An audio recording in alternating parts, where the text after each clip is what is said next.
Magandang umaga. That news was brought to you by ACS Manufacturing Corporation, ISO certified, world-class quality. Santon Plus Herbal Capsule. Ako si Joseph, 5 years na akong Santon Plus Herbal Capsule user. Walang ibang gamot na nakapagpagaling sa aking cirrhosis of the liver, kundi Santon Plus Herbal Capsule lang. The best talaga. Santon Plus Herbal Capsule. Mabibili sa mga butika. Mula sa #1 Smart Dishwashing Paste. Ang galing-galing mo! Smart dishwashing paste ko. Pritong ulam na masebo, plato o kaldero. Tanggaling for everyday. Ganyan pag Smart ang dishwashing paste. May double tanggaling formula. Tanggal galing ang sebo at bakterya. Bahid para walang bahid, linis fantastic sa metal at plastic. #1 ko to! Tanggaling-galing mo! Smart dishwashing paste. Heavy duty linis bawat pahid. Smart Dishwashing Paste, manufactured by ACS Manufacturing Corporation, ISO certified, world-class quality.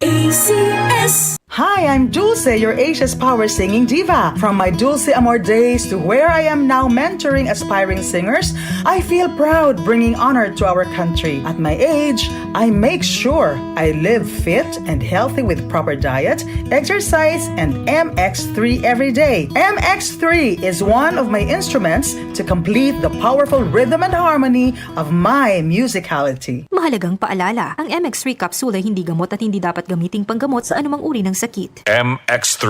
Dito ako believe. Pagbasa sa Aklat ng Kawikaan, Kabanata 10, Talata 1 hanggang 32.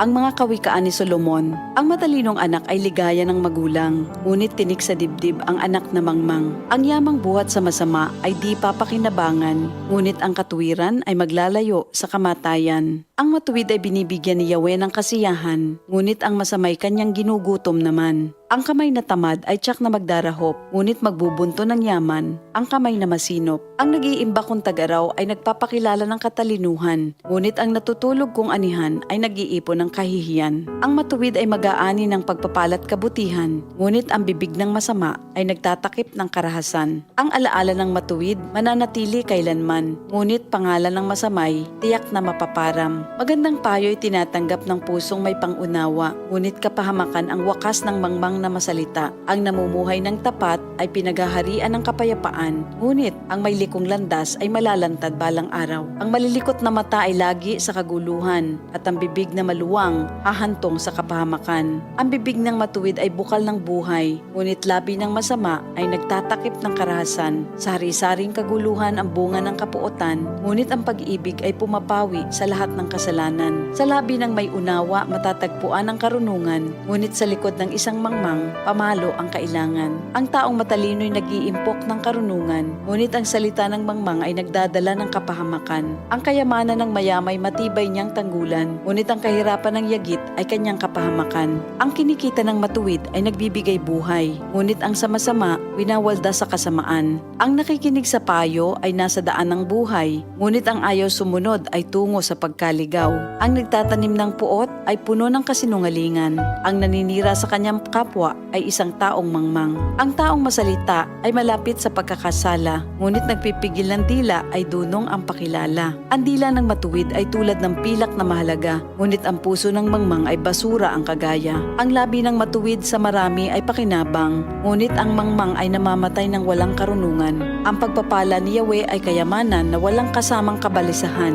Ang paggawa ng kasalanan ay kasiyahan ng masama, ngunit ang mabuting asal, kasiyahan ng may unawa. Ang kinatatakutan ng masama ay magaganap sa kanya, ngunit ang hangarin ng matuwid ay matatamo niya. Tinatangay ng hangin ang taong masama, ngunit ang matuwid ay gusaling di magiba. Kung paanong ang usok ay nakakaluha, ang suka ay nakakangilo, gayon ang tamad na alipin sa kanilang mga amo. Ang paggalang at pagsunod kay Yahweh ay nagpapahaba ng buhay, ngunit ang mga araw ng masama ay hindi magtatagal. Ang pag-asa ng matuwid ay may magandang kahinatnan, ngunit ang pag-asa ng masama ang dulot ay kabiguan. Si Yahweh ay kanlungan ng mga taong matuwid, ngunit kaaway sila ng taong masama ang hilig. Ang matuwid ay mananatili sa kanyang dako, ngunit ang masama kung saan-saan matutungo. Ang salita ng matuwid ay nagpapakilala ng karunungan, ngunit ang dilang sinungaling ay puputuli naman. Ang salita ng matuwid ay palaging angkop, ngunit ang salita ng masama ay puro paninira. Ito ang salita ng Diyos.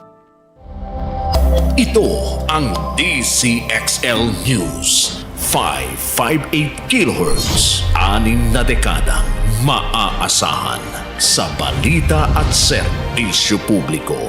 Ang himpilan ng RMN Network sa Mega Manila. Live sa radyo at online.